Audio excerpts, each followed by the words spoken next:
Hello, friends. My name is Elias Vance. I'm 68 years old, and I've spent more than half my life fighting for justice in courtrooms all across Georgia. But nothing could have prepared me for the betrayal I was about to face from my own family. The moment I walked into that courtroom, I realized my world had changed. My daughter, Serena, let out a little laugh. My son-in-law, Darius, shook his head with that familiar, smug look of his. And there I was in my worn-out boots, country clothes, and an old hat in my hands, looking like a lost old man who didn't belong anywhere. Serena whispered something to Darius. He smiled with that arrogance that always made me grit my teeth. But it wasn't just arrogance, it was contempt, a cold, cruel contempt, and her little laugh, it sliced straight through my heart. To them I was a fool, a harmless old man. An obstacle they could push aside, but they didn't know me, they didn't know who I really was, and oh, the judge recognized me. His face went pale, his hand trembled on the gavel. "My God," he whispered. "It's really him." The silence in that courtroom was so thick I could hear my own heartbeat. Serena stopped laughing, Darius' smugness faltered. They had no idea what was coming. You see, friends, for 35 years this courtroom had been my home. Every corner, every creaking wooden step, every gavel stroke, it held my footsteps. And the man behind that bench, he owed me everything. But why were they trying to destroy me? How could my own daughter, the little girl I raised and loved more than life itself, plot against me? It all started 3 months earlier. I got the call that my brother Solomon, my other half, my closest friend in the world, had passed away. Serena gave me the news. Her voice, it wasn't warm, it was cold, controlled. "Pop," she said, "Uncle Solomon passed away. We need to talk about his estate." I couldn't breathe. Grief hit me like a freight train. But instead of comfort, instead of asking how I was, she talked about papers, inheritance, and property. And that's when I first sensed it, the chill of betrayal. I agreed to come to the city, to their house, to deal with the estate. I drove 4 hours, my heart heavy, not knowing the storm that awaited me. When I arrived, Darius didn't even greet me properly, just a nod. Serena's hug was empty, rushed. "Sit down, Pop," she said, her voice sharp. "We have important things to discuss." And discuss they did, but not with love, with control. "With greed, you don't need all this," Serena said. "You could lose it all. We'll manage it for you," Darius added, his voice cold as ice. It was then I realized they weren't trying to help me. They were planning to take everything. And they would do it by declaring me incompetent, my own blood plotting my downfall. And in that moment on the quiet steps of their kitchen, I felt it. The fire of justice, the rage of betrayal, and the determination that had carried me through decades in the courts, it woke up again. Friends, sometimes the people who are supposed to protect you are the ones who will try to destroy you. And that day I understood I had to fight back, not with anger, not with tears, but with the one thing they couldn't take from me. The truth. Before we go on, hit that subscribe button if you believe family bonds should never be broken by greed. And if you've ever faced betrayal from someone you love, comment below. I want to hear your story. But hold on tight, because what happens next will shock you. That night I couldn't sleep. I lay in the guest room, staring at the ceiling, the shadows of their mansion feeling heavier than any weight I'd ever carried. Something was wrong. I could feel it in my bones. That instinct, the one that had never failed me in all those years in the courtroom, screamed that danger was near, and it wasn't coming from some stranger. It was coming from my own daughter and the man she had married. Early the next morning I heard voices downstairs, quiet but not quiet enough. I crept down the staircase barefoot, every step silent. There they were, Serena and Darius, talking in low tones, but low tones can't hide betrayal. "He's stubborn," Darius said, his voice filled with irritation. "If he won't sign willingly, we'll have to do it the hard way." I froze. My heart pounded so hard I was sure they could hear it. "I know," Serena replied. "That's why I hired the lawyer. We'll declare him incompetent." The words hit me like a hammer. Incompetent. My own daughter plotting to rob me of everything Solomon had left me. I stood in the shadows, disbelief and rage colliding in my chest. The little girl I'd held in my arms, the one who once cried on my shoulder after a heartbreak, was planning my ruin. I didn't confront them, I didn't scream. I went back to my room, heart racing, mind spinning. I needed a plan. I had to think like the judge I once was, the man who had spent decades seeing through lies, manipulation, and deceit. That afternoon, I sat on my porch back at my little house in Georgia, letting the memories flood in. Solomon and I, growing up in a humble home, taught that integrity mattered more than money. Our father's words echoed. "A man without his word is just a shadow." Solomon had always lived by that, just as I had, and now, even in death, he trusted me to do the right thing. I opened an old wooden box I hadn't touched in years, my old judge ID, letters from grateful people, photos from courtroom victories, and a letter from Solomon. His handwriting, familiar and steady, reminded me why I had to fight. "Don't let anyone make you feel small. You are the greatest man I have ever known," it read. I called Lorraine, my former secretary, who had worked with me for 20 years. She arrived 2 days later, her hair white but her eyes sharp and loyal as ever. I told her everything, their plan, the eavesdropping, the betrayal. She listened without interruption, then handed me a folder full of documents. "Judge," she said, "they made a mistake. Inside were records, evidence of Darius's shady dealings from years ago, transactions, testimonies, connections they had tried to hide. Lorraine had kept everything because she knew someday it might be needed. And now that day had come. We spent hours poring over the files. Audio recordings, secret notes, hidden connections. The truth was on our side. And the best part, Serena and Darius had no idea I knew. They still thought I was a confused old man, easy to manipulate. Friends, sometimes life gives you a second chance to fight, not just for money, but for respect, for justice, for the truth. If you've ever felt underestimated or betrayed by someone you love, remember this. The right preparation, the truth, and those who are loyal can turn the tide in ways you never imagined. And if you've ever had someone plot against you, even in secret, let me know in the comments. You're not alone, and sometimes the ones who betray us are the ones who teach us how strong we really are. The next 2 weeks were some of the most intense of my life. Lorraine and I worked tirelessly, planning every step as if we were preparing for a battle we could not afford to lose. We reached out to people who had known me, who had worked with me for decades, retired judges, old colleagues, attorneys who had seen me in the courtroom, fighting for truth and justice every single day.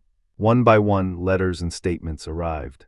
They spoke of my clarity, my sharpness, my ability to handle complex legal matters even in my late 60s. They painted a picture very different from what Serena and Darius were planning to show the judge.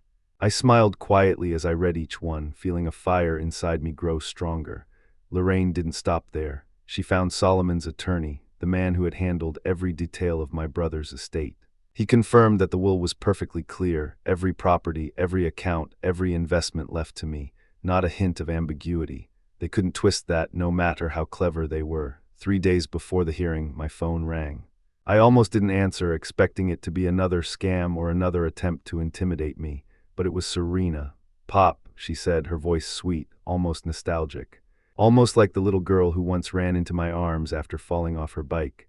"I've been thinking about you a lot. I know things have been strained." Strained, I thought, hearing the fake softness. Interesting choice of words.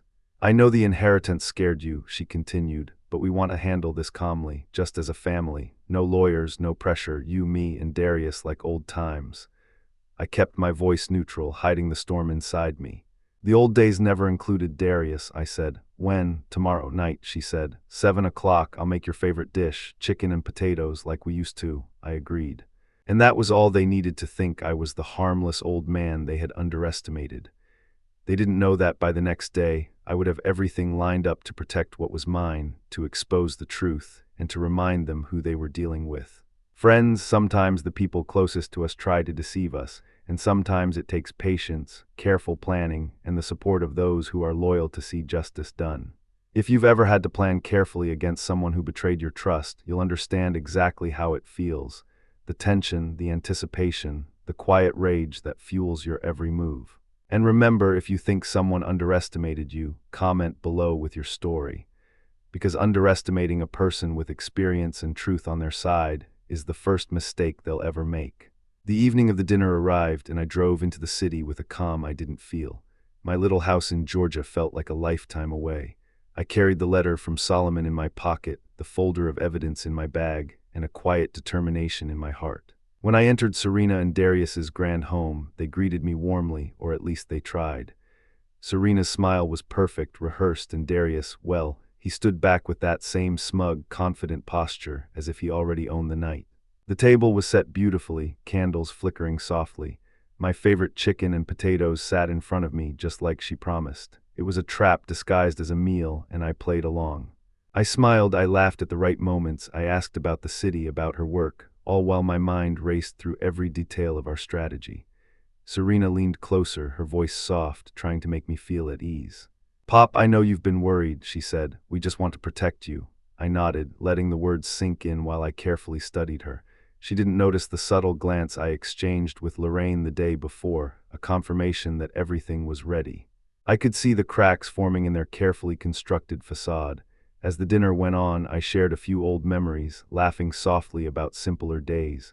Serena joined in, but there was a stiffness, a tension that betrayed her carefully crafted calm. Darius, of course, remained polite, but his eyes darted around the room, wary. They were trying to unsettle me, but I had been in courtrooms far tougher than this. Midway through the meal, I casually mentioned Solomon. "You know," I said, stirring my potatoes, "I've been thinking a lot about what Solomon taught me, about integrity, honesty, and knowing who you can trust." Serena froze for a heartbeat, then smiled. "Of course, Pop. Solomon was always wise." Yes, I thought, wise enough to leave everything to someone who would see through lies. The night ended without incident, but every word, every gesture was a test. I let them leave with the illusion that I was the frail, confused man they expected. That illusion would be their undoing. Friends, life often puts us at the dinner table with people who mean to deceive us, but patience and careful observation can turn even the most ordinary meal into a lesson in strategy. The morning of the hearing felt heavier than any morning I'd lived through in years. I woke up before sunrise, the sky still an inky blue, the world silent.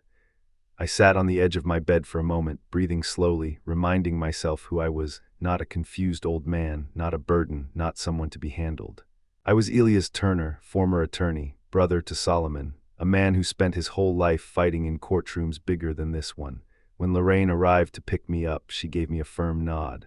"Today we don't just defend you," she said, "we expose them."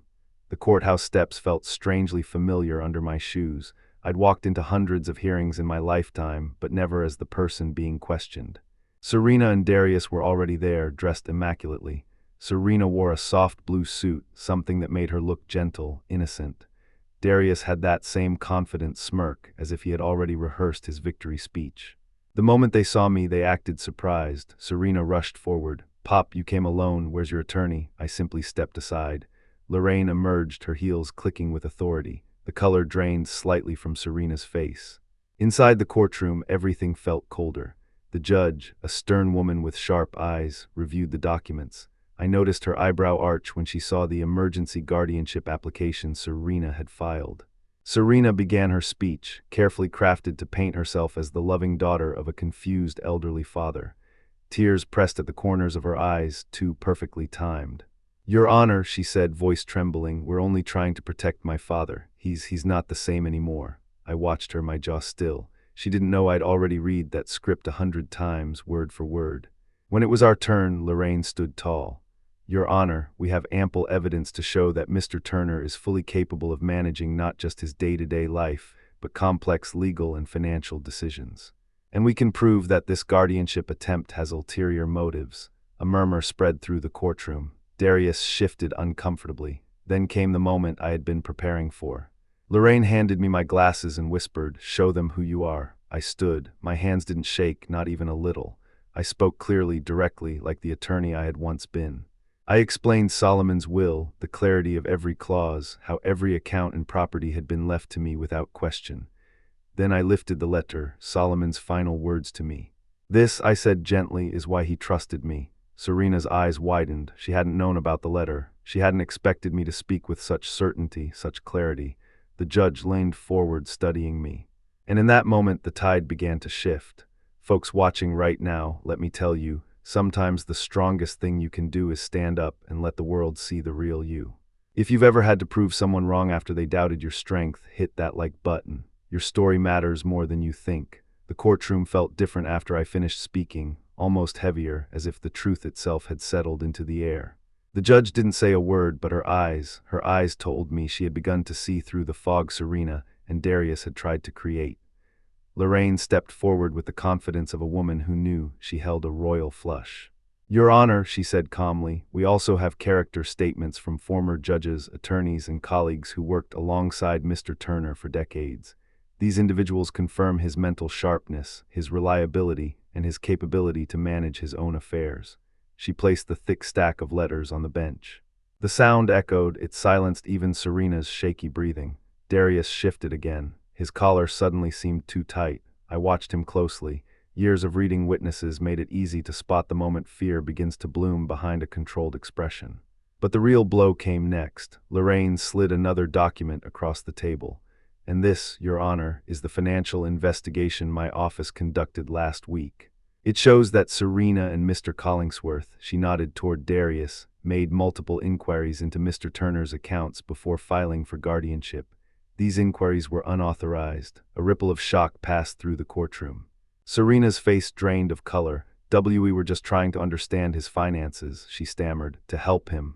Lorraine didn't blink or to control them. The judge raised her hand. Miss Turner, did your father authorize these inquiries? Serena's mouth opened, but no words came. She looked at Darius, then down, shame creeping across her cheeks. The judge's tone sharpened. Answer the question. No, Serena whispered. I closed my eyes for a moment, not out of victory, but out of heartbreak. The little girl I raised, the daughter I held when she was sick, the young woman I helped through college, reduced to this. When I looked up again, I saw tears forming in her eyes. Real ones this time, not rehearsed, not for show. The truth was breaking her open. Lorraine leaned to me and whispered, "Stay strong," but I didn't feel anger anymore. Just a deep, aching sadness, one I knew many people watching at home have felt too. Friends, if you're listening, betrayal doesn't always come from enemies. Sometimes it comes from the people you spent your life loving. And if you've ever dealt with that kind of hurt, you're not alone. Drop a heart in the comments if you've ever had to stay strong even when someone you loved disappointed you, because what happened next changed everything. The judge leaned back, fingers steepled, eyes locked on Serena and Darius. I've heard enough, she said. The tension in the room snapped like a wire. The judge's voice sliced through the tension like a blade. I've heard enough. The entire courtroom held its breath. Even the hum of the air conditioner seemed to disappear. Serena stared at the table, hands trembling. Darius looked like a man who had just realized the ground beneath him wasn't solid after all. The judge folded her hands, her expression firm but not unkind. Mr. Turner, she said, turning to me, it is clear, abundantly clear, that you are fully capable of managing your life and your financial affairs. There is no legal basis for guardianship, none. A wave of quiet relief washed through me, but I stayed still, listening. As for Miss Serena Turner and Mr. Collingsworth, the judge continued, this court is deeply concerned by your unauthorized attempts to access Mr. Turner's financial information. This appears motivated not by care but by personal gain. Serena let out a soft sob. Darius's jaw tightened. The judge wasn't done. I am formally dismissing the petition, she said, her tone firm, and I am issuing a warning. If either of you attempt to interfere with Mr. Turner's finances, well-being, or independence again, this court will take appropriate action. For the first time all morning, the courtroom felt warm again. Lorraine gently squeezed my shoulder. You did it, she whispered. But as I looked at Serena, my daughter, my little girl, now a grown woman drowning in the consequences of her own choices, I didn't feel triumph. I felt something heavier. Something deeper. After the judge adjourned, people began filing out. Serena stayed seated, eyes red, shoulders shaking. Darius whispered something to her, but she didn't respond. For the first time, she looked lost. I walked toward her slowly. She lifted her head, tears streaming. Pop, I never meant. She couldn't finish. The guilt was too big. Serena, I said softly, the world gives us choices. Some hurt others, some hurt us. But the only way forward is to face what we did and grow from it.